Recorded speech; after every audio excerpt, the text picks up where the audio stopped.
Assalamualaikum warahmatullahi wabarakatuh.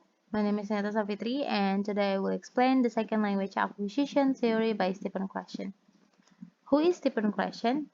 Krashen is an American linguist, educational researcher, activist, and professor emeritus of education at the University of Southern California. In 1994, he moved from the Department of Linguistics to the Faculty of Education. Krashen is a linguistic expert specializing in language acquisition and developmental theories. This presentation will briefly describe Krashen's well-known and accepted theory of second language acquisition. His theory has had a dramatic impact on all areas of second language research and teaching. Learning a second or foreign language has led to the development of a number of hypotheses, including language acquisition theories and monitoring models.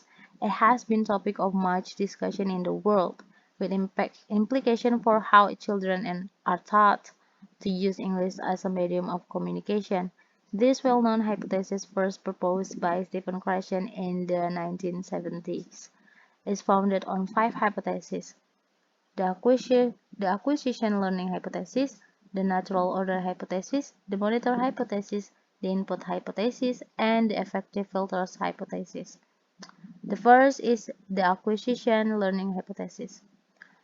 According to Krashen, there are two basic approaches to foreign language performance: acquisition and learning. Language acquisition seems to be a bona fide and natural process of language acquisition in the same way that one acquires one's mother tongue in childhood through hands-on encounters and natural communication.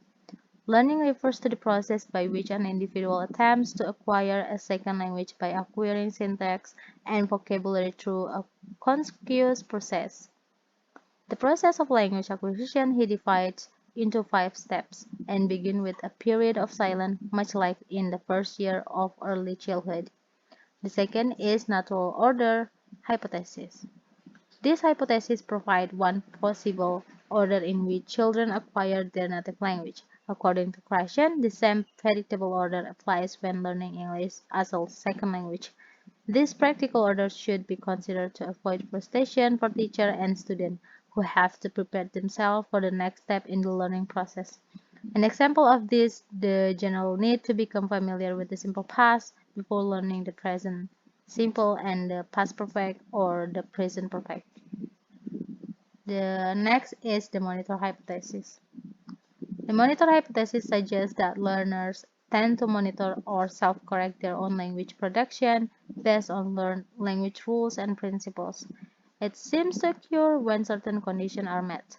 Learners need to focus and know the language rules that monitor their production over time. This seems to apply more to writing, as we pause frequently and become more and more prone to self-correction, which can inevitably lead to contrived language.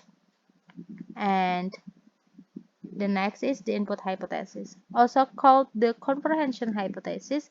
This term states that the language level to which the learner is exposed must be higher than his own language level. In other words, we have to consider L plus 1. Offering a higher or lower entry level does not seem to be very beneficial for learners. This can lead to anxiety, a lack of motivation, and disappointment. Also, if there is no need to try to understand the information, there is no learning. And the last one is the effective filter hypothesis. Anxiety filters or mental blocks can voluntarily impair the quality of speech production and output in a second language learner. This hypothesis highlights the value of self-confidence, motivation, and a positive self-image in a second language acquisition. This premise embodies the devastating effects of anxiety and stress on language learning. For those who have never learned English, it can be difficult to accept that their mother tongue is more than just a means of communication. Language can certainly form an important part of an individual's ideology.